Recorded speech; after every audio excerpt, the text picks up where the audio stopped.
In this video, we're going to go over how to create contacts and tenants inside of Stratafolio. So first you want to go to your organization page unless you're there already, and then you want to select the contacts tab.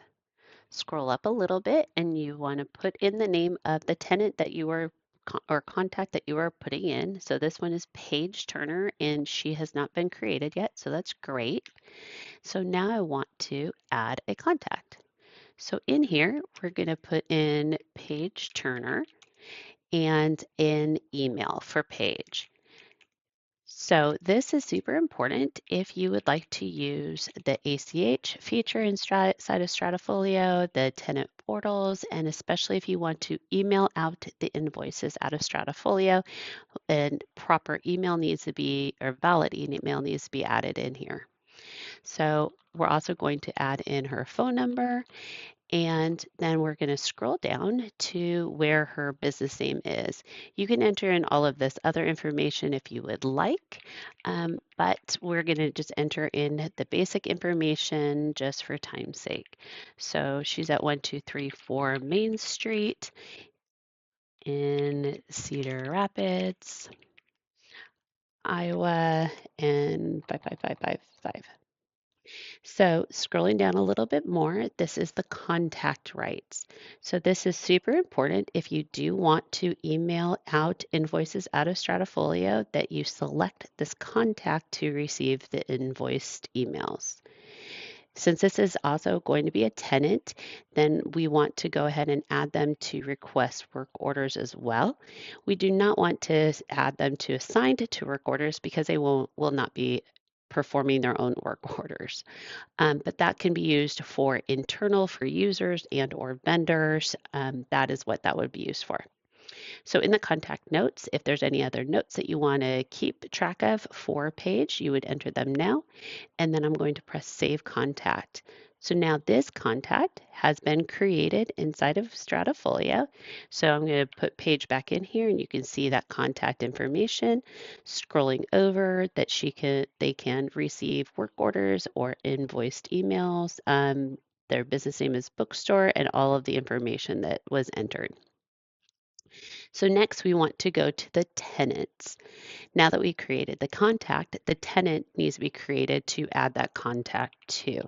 So when I start typing in bookstore, again, there is no tenant created for bookstore yet. So we're going to add a tenant. So this one, we're going to add bookstore.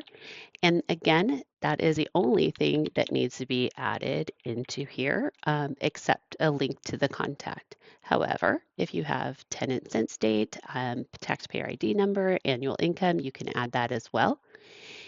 In here, if we hadn't already created that contact, you can select add a contact now and you would be able to enter in that same information we just did. But because we already created it, I'm going to go back and I'm just going to start typing in Paige and it pops up right here. So you can add as many contacts as you would like to add in here. So if Jane Doe was also needing to be added in here, as many contacts as you would like. And there is no limit for that if you would like. So I'm just going to leave Paige Turner though in for right now. So I'm going to scroll down to the invoice options. So this is, again, if you would like to use Stratafolio to email out the invoices, this also needs to be selected. This is allowing Stratafolio to email the tenant bookstore, and then because Paige Turner's contact is selected to receive invoices, that is where those invoices will go. If you had additional contacts in here that were also able to receive those invoices, it would go to them as well at the same time. This is set as during onboarding process as print, so you will need to come in here and change this to email if you choose to use that feature, especially for bulk emailed invoicing. You have to have this selected to email in order for the tenant to receive those emails. Again, any tenant notes you can add in here if you would like to, and add tenant. So now in the tenants field, you will be able to see, let's search again by bookstore, and here is that tenant for bookstore.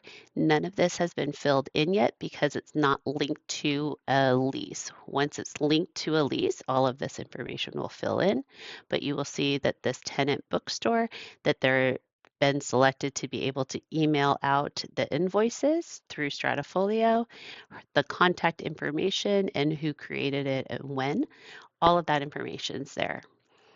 If you decide to let them be part of the tenant portal and invite them to the tenant portal, this is where you will do that once the lease is added.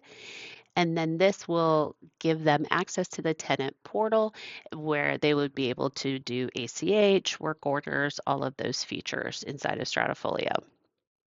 Again, though, in order to be able to email out the invoices in bulk, you need to have the contact has to be selected to receive the invoice, and the tenant has to be selected to receive the invoice emails, as well as you need to make sure that the email are not being blocked by spam. You can find more information about that in our knowledge base by just searching its keyword, and then all of that information that we just went over is right here, including the requirements to be able to get those emailed invoices.